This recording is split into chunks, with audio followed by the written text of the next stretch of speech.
Hello, and welcome to The Mind of a Therapist, a podcast where I interview psychotherapists and helping professionals in what they're passionate about in order to provide you with messages of encouragement and hope. I'm your host, Andrew Earle. The Mind of a Therapist is sponsored by Psychological Counseling Services, healing hearts and transforming lives. Look into our intensive at pcsearle.com. In today's interview, I interview Stevie Mae Douglas. Stevie Mae is a Post-Doctoral Resident at Psychological Counseling Services, working under the supervision of Marcus Earle, Ph.D. She is a fourth-generation combat veteran, serving 2 tours in Afghanistan as an Army medic. So without further ado, here's my interview with Stevie Mae.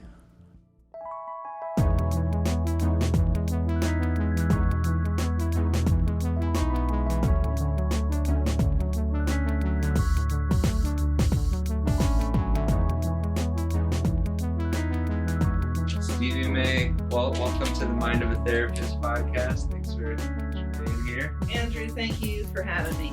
It's a pleasure. Yeah, well, to get going, the first question I like to ask guests is, how do you view change as happening? What's necessary for change to happen? Yeah. Change, I think first, right, there's got to be motivation on the part of the person who's seeking the change. Without that motivation, it's hard to have movement there. But after that, it takes a lot of awareness and intention. So just being aware of what it is you want to change and kind of understand anything about that. Like, why do I do those things? Or where did that come from? And what is the function of that, behavior or thinking? Well, how has that served me in the past? That part of the awareness, and then the piece around of noticing that thing that you want to change when it's happening, so that you have the opportunity to, you recognize that the awareness of the opportunity that you're having in this moment to do something different, whether that be the way you're thinking, the way you're talking, how you're behaving. And then that's where the intention comes in. You have to be really intentional about when those opportunities arise to practice that change that you want to see in your life. There's a quote that I love. It says, if things don't change, then things don't change. And so to me, that talks a little bit about how, we each have some sort of responsibility as far as change to do something a little different to get that change on the back end as well. We have to be intentional with it. Yeah. So the last thing I'll add is just be patient, because at least for me, in my experience, when there's things I'm wanting to change, I'll miss the opportunity a lot. I won't realize that I'm in an opportunity to do something differently. Yeah. So you're going to have to, be a little patient with yourself and self-compassionate in those moments, and not give up on yourself. Yeah. Well, I think that's really well put. The awareness, one, to notice and have more understanding around this piece that you're wanting to change, and then that in intention, and then through the process of trying to change, right? It's the reason we have work is because it's not easy. It's so true. What people are often trying to address, the problem that they're facing often isn't working. There's often these multi-generational familial patterns that are getting in the way of change. And so, I appreciate that message of patience, and if things don't change as you're wanting them to right away, having patience and acceptance with that, I think that's key. Yeah. And I'm curious, will you share a bit with the listeners about your journey into psychology? I would love to. So I will say that I am here first as a combat veteran. I'm a 4th generation combat veteran. So that military culture runs deep in my family, particularly the paternal side. And so going through that process of being in the military, going to combat, coming home, transitioning out of the military, there was it was difficult. I'll just say that it was difficult, and I sought mental health support during that time, and I found it to be a really difficult journey. One, I had no understanding of the mental health process or field, and another, I just found myself surrounded by folks who didn't necessarily understand the military culture. So it was really difficult to make a connection with some of the more rigid styles of mental health services. Also, a lot of folks in my unit have died by suicide, some while we were in the military, and a significant amount since I've been out of the military. And we're talking, 10, 11 years since we were deployed together on our first deployment, and still up to a year ago, people in our unit that are still dying by suicide. So I thought, how can I be helpful with that? And Andrew, I said, well, let me go into the mental health field myself and see if I can begin to have a conversation with folks that are really trying to help us, military culture, they're really trying to help us. And so is there something I can add, just being from the culture, that might make the process easier, more successful, and bring that suicide rate down a bit? So I went in all the way, and I'm a doctor of psychology now, pre-licensed for clinical psychology. And just to see, hey, let me sit with as many people who will or who want to learn about the military culture. So I'd be happy to share some of the ways, some of the ways I'm recognizing now, being from both cultures, the mental health culture and military culture. How can I help bridge the gap that sometimes occurs? Yeah.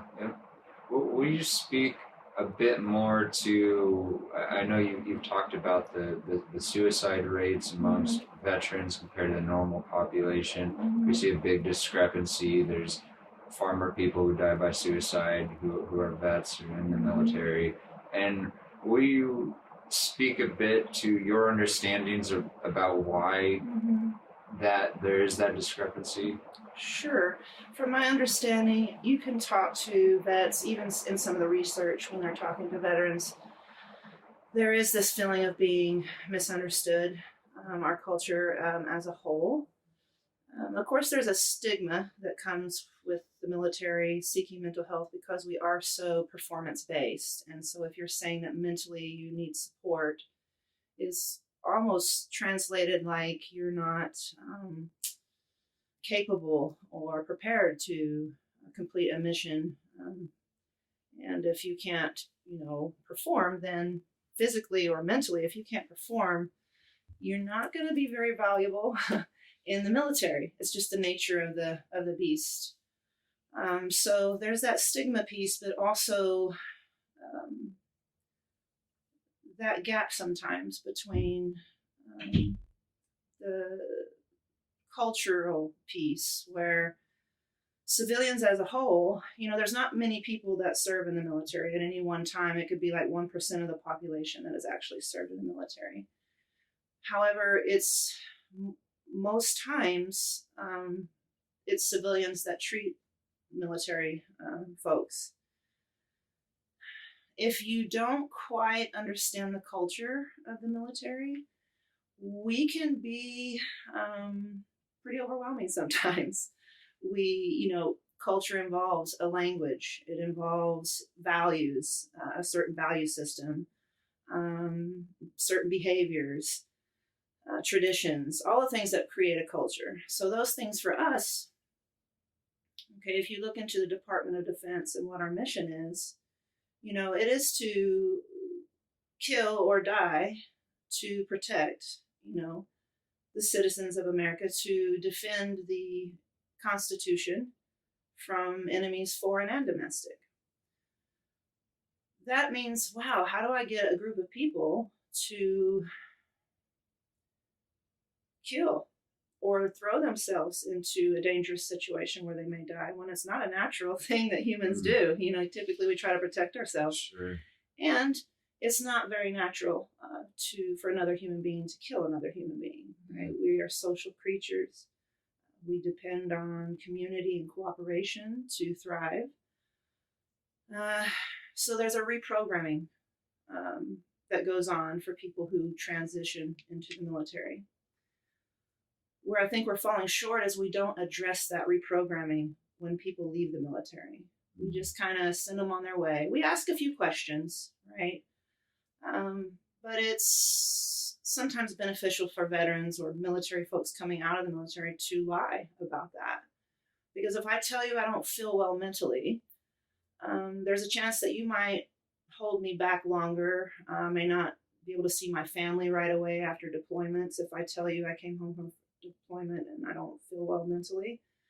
So until we create like a safe place for folks to be really authentic about what they're feeling as they come out of the military or come home from deployment, or set up a program that's already in place regardless, where we just, again, it's like a boot camp going out of the military so that you can transition in a more effective way back into the civilian life, because that's where you're going to run into a lot of dysfunction for veterans. That's where it can show up the most, is right when you're transitioning out.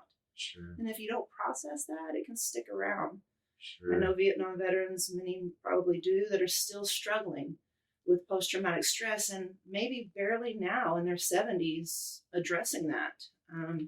So it can stick around. Yeah, and so I know some of our listeners will be clinicians, some of whom don't have that familiarity with the military culture, and I appreciate those pieces that you shared there. Are there more pieces that you think are really important for both clinicians as well as friends and family of veterans to know about the military culture? Yes. There's really three main pieces that come to mind. One thing is that grief is at the forefront of the military culture. There is a lot of loss involved when you make a commitment to the military. And there's the kind of grief that many think of as where we lose friends in training or most often in combat. You lose, that's a huge loss. And a lot of times, not only are you losing those friends, but you're watching it happen. And sometimes that can be horrific, some of the ways that you see your friends die. It's very violent, and it's not something that's easy to forget, those images. There's that grief, and there's that moral injury that comes in there as well. There's an innocence that you lose that you will never get back. You just won't. And that's a loss. It can make you feel really comfortable in a room full of people who haven't experienced that loss, because there's it can feel like a real gap in an understanding for one another. But even things like going into the military, you can lose a sense of identity.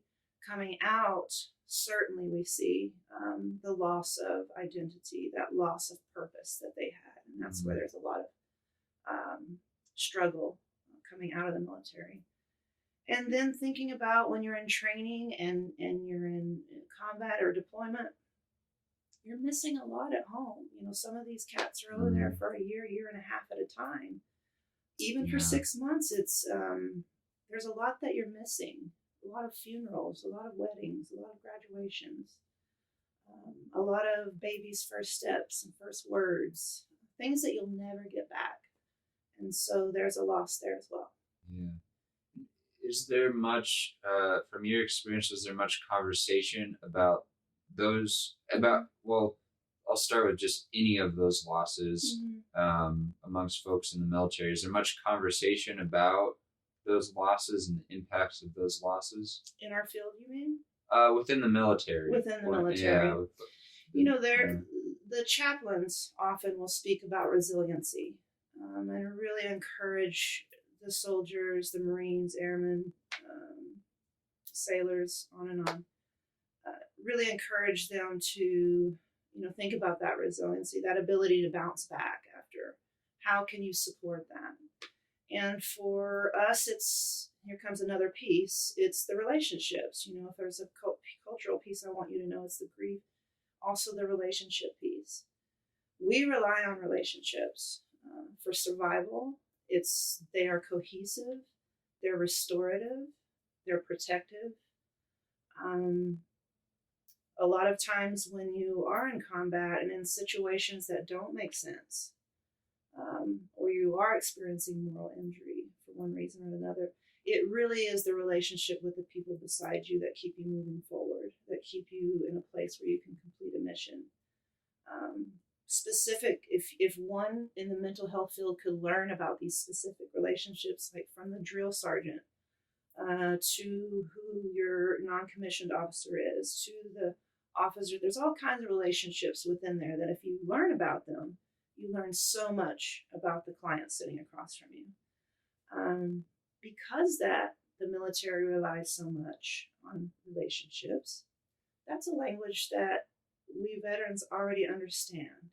So if a clinician or a mental health professional were to come and cultivate a relationship with that client, with that veteran, I'm guessing that there's going to be some real movement that takes place. I'm guessing over time that you're going to see some positive changes, lasting changes in the clients that you're working with. Both grief and developing a relationship like that take time. Right? Some of these things, if you learn about the culture, which is that third piece, get in there and learn about that culture. That will help you break through some of the guardedness that you might experience with a veteran that's sitting across you because of stigma. But those things take time. And if you're in a system that only allows you 12 visits or 18 visits and then expect you to be cured, I'm not sure that fits with the military culture, right? Because you're going to have to develop, you're an outsider, right? Mostly the people that are treating veterans are civilians, which makes them by nature an outsider. So there's going to be that time where you're establishing trust, and if you can really get that person to buy into the relationship, they're going to have to sense your authenticity and your humility, because there's so much you don't know about the culture. And this person that you're sitting across from has been asked to kill or die, right? We have to leave room for that. That changes a person. We're not going to make these people the way they before they left, right? We hope to make them even more effective, in my opinion. But one thing's for certain: if you're trying to get them to look like you or to look like a civilian, that may be where we're misstepping, because there is going to be a change. And that's what grief's all about, right? We talk about how you won't really be the same. It's not that you get over it and you forget. You learn to walk with it. You learn to walk in reverence with it. So I think if we can just take a little more time when we're treating veterans, and if the system could be set up in that way where they have time to develop these relationships and allow that person to process their grief the way that people do, which is in a very individualized way, I would put money that we would see the suicide rate decrease, and that you would see less dropout rate from treatment once veterans are in it. I was drawn to a lot of what you're saying there. That relational piece is being key. You're saying this is something that veterans have practiced with and is what is sustaining through the intensity of combat. And I also thought that this is, a lot of clinicians can lean into that as well as, having experience in relationships and really diving into getting to know this person and not trying to, will you say a little bit more about not trying to, what I was hearing in my own words, let me know if I was tracking, not trying to, get this person to revert back to who they were before they were involved in the military, but support them, support them in moving forward in the grieving process. Will you say more about the specifics of what that might look like for someone who's gone through the military? I'm sorry. Can you repeat it one more time? Yeah. So what I was hearing was, rather than trying to get a person to revert back to who they were before these intense experiences in the military, so support them in moving forward as a new person. Was I tracking with that? Yeah. You're moving forward. You've gained some things. Right? Yeah. You've gained some things while you were there. You're going to come home with it. The loss that, anyone listening, you, Andrew, across from me, you think about something you've lost or a person you've lost, you understand then grief. You understand how it just stays with you. It's something that's a part of you now. It's not like that person it's like they never existed. That's not, and we call that, there's a name for it. But when survivor's guilt, sometimes veterans can feel if they let this go, then it meant nothing, right? I have to remember this. It's the way I honor it. And so they're on the right track, I think, right? Kubler-Ross said, you, after grief, after experiencing, you won't be the same. And she said, nor would you want to be, right? You've been changed by this experience. And to honor it, like I said, my therapist, something I love that she said, you don't get over it, you learn to walk in reverence with it. And so honoring what they've been through and allow them to move through that process at their own pace can be beneficial. It can be beneficial, definitely. Yeah. Does that answer your question? Yeah. Okay. I love that. Learn to walk in reverence with the grief. Then yes. I appreciated you too. I want to track back to the three pieces of grief that you said were common. The piece of losing a friend in combat, and the grief and let me make sure I understood you correct on this one. The second one of losing that innocence and who you were before you entered the military. Was that right? And then as you move out of the military, losing the identity that comes with the experiences in the military. And I was wondering, those pieces really leapt out at me. Will you talk a bit more about maybe some examples of what that looks like for people?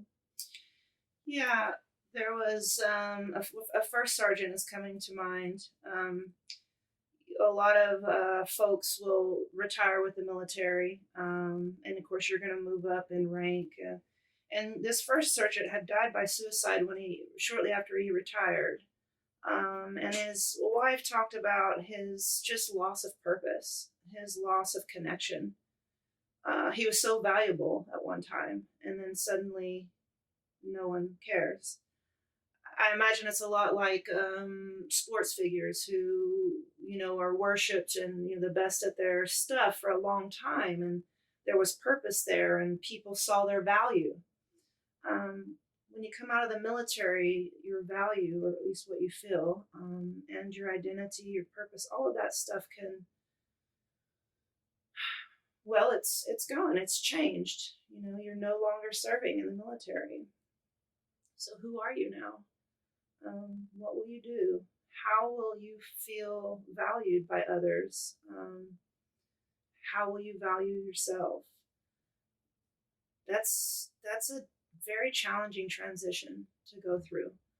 And if we don't have a group of people that are prepared to sit with those people and give them the space and time they need to process them, especially if someone's been in for 20 years, 20 plus years, that's a lot of programming, right? Yeah. That's a lot of living in a certain way of life. And trust me, the military is different. We are different. We have our posts, and those posts are self-sufficient. We would never have to leave that post. We have everything we need there, from schools to hospitals, groceries, whatever you need. We need to get in some supplies, but other than that, we can lock it down and live. And it works because we have very strict policies, rules, and traditions. And we've designed it in a way where we all really police each other up, right? We are so programmed with the way we do things that it's very easy to spot when someone's outside of those lines. I think I may have gotten off on a little tangent there, but I'm just speaking to how the military is absolutely its own culture. And I really encourage people who do work with vets, or even just come across a vet that comes through in your private practice. Even at PCS, right, we see in the intensive program some veterans that will come through. Really pull in the acknowledgement and understanding of how that culture, how their military culture, even if they're in the family, a daughter of, a spouse of, a son of, it is impactful. And there are going to be aspects about the way they see the world and the way they behave in it that are very much influenced by the military. So if you can understand as many pieces about that culture, rather than seeing those things that are way different than your culture and say, oh man, that's problematic.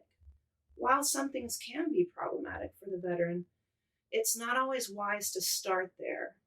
So if you're talking about like heavy drinking, if you're talking about what we call thrill-seeking behaviors, makes us nervous when people are riding around on a motorcycle without a helmet. What's wrong with that guy or gal?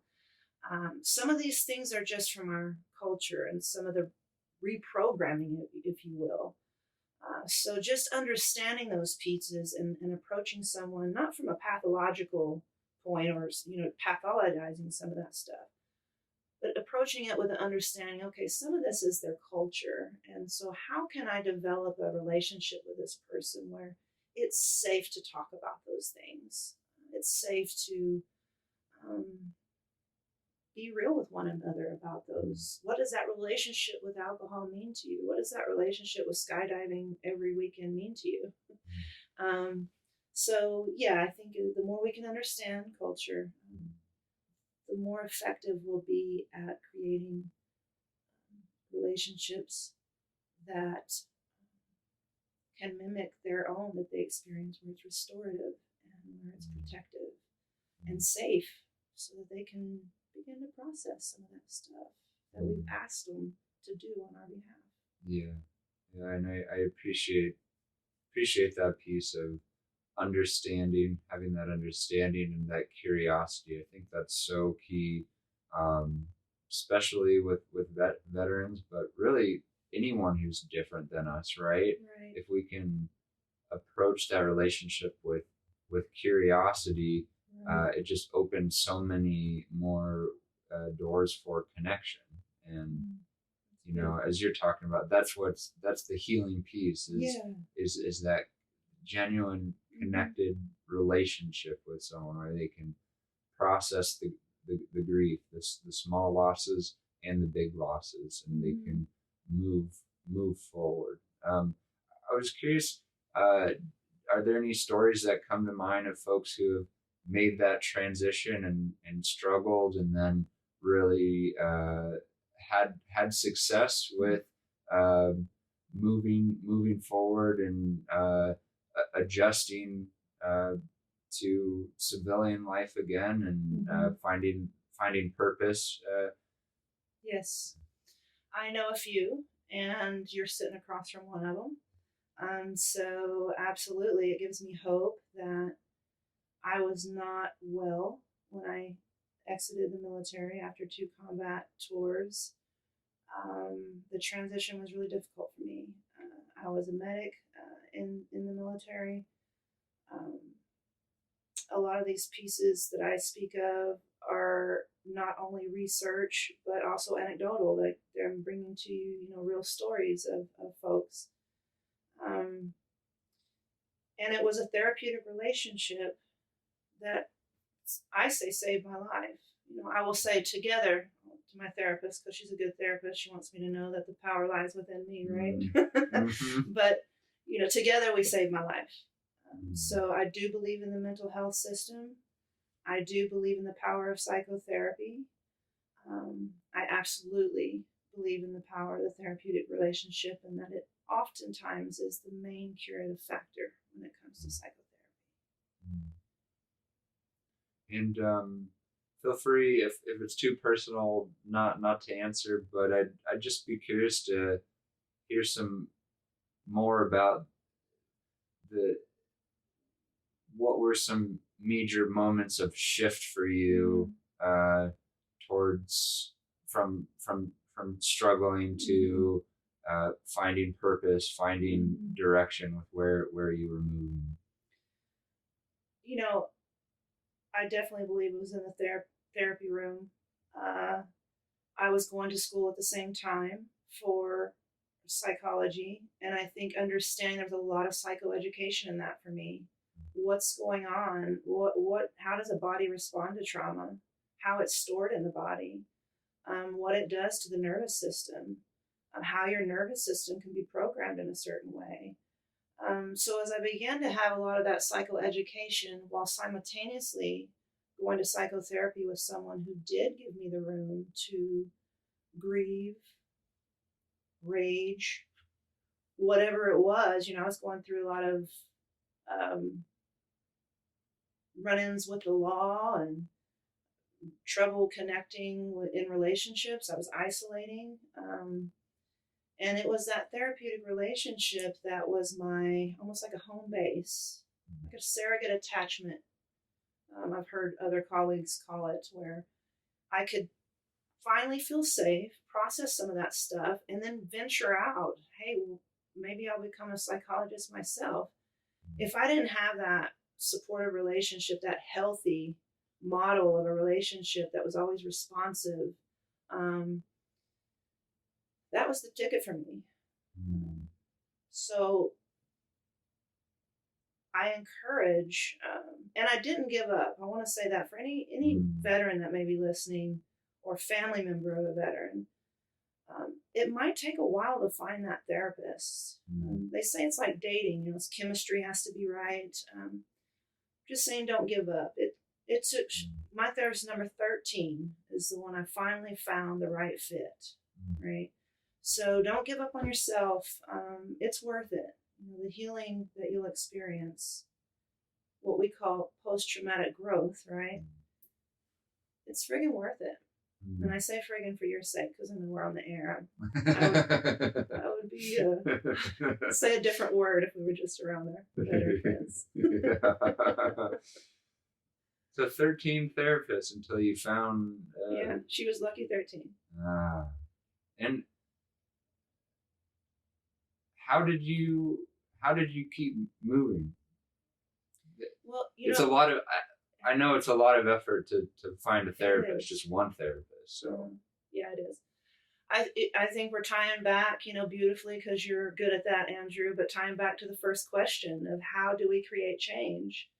And there was something in me, Andrew, that there was a fire in my belly and even though at times it was just a real little flame in the wind, we didn't know if it was going to make it. But there was something in me that motivated me to move forward. And also thinking about my brothers and sisters in the military. Like, how can I help? How can I help? And not so much them, which I love to work with veterans. Find me if you want to work with me, I will work with you.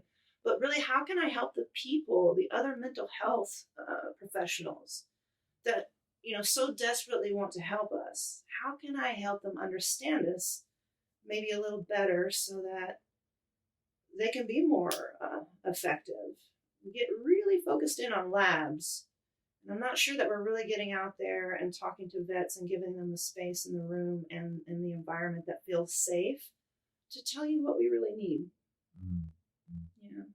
Well, know that I was really touched by you sharing your continual steps towards healing, because I know for me personally, as well as with so many people who consult me and so many people I know, that it's hard in the face of depression, intense anxiety, the ramifications of trauma in one's life, abuse. It's hard to keep going. And I just want to say I was touched by you saying that, and it moves me to continue to co-create spaces where I can support people in moving towards what brings them hope and purpose. I appreciate you saying that, Andrew, and I also appreciate earlier you talking about that curiosity piece, because you're right. Veteran or not, sitting across from someone and being curious, it's a neat feeling when you're the client, to feel like someone is truly interested in you and not learning so that they can judge you or diagnose you. Yes. So there is a difference, and finding that space is really important. Yeah. Therapeutic relationship, though, Andrew. We'll preach it until I die. I love it. That is where it's at, particularly at least for the veteran population. Yeah. And you build that rapport, you get them aligned with you, and the two of you are in alliance. That's where the magic happens. I love it. Well, before I get to the last question, is there anything else that you want to share that we didn't touch on? I don't believe so. You're pretty thorough. Yeah. Okay. We've covered the points that we have time for. How's that? Yeah, perfect. Well, in closing, people want to get in touch with you, where's a good place to direct? So I'm here at PCS. So you can contact me at pcsearle.com. You could look up the PCS psychological counseling services online over the web and get the phone number and call the front office and make appointments. For veterans, I do work on a sliding scale. And then also, if you are a professional that's interested in having someone to come talk to you about the veteran culture and tell you some of the aspects that might make it easier to build quicker rapport so that we can get to that alliance piece, we have a group of military veterans who now are in the military or in the mental health field. So we'd be happy to come and talk to you about what our culture is. And if that's the case, then you can reach me at hollowedgroundconsultants@gmail.com. Again, perfect. PCS knows where I'm at, so you can reach me through there. We'll put all that information in the show notes so people have easy access. That's great. Yeah, and then in closing here, what's a message of hope you'd like to leave the listeners with today? If I can do it, you can do it.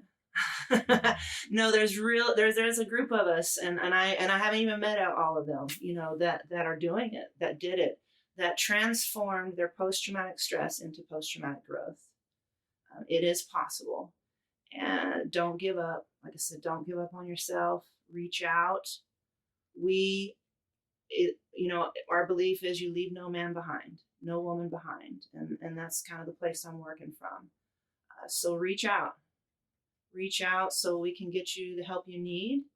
But don't give up on yourself, because you're really important to our country, really important to our society. It's really important that citizens learn more from you guys. So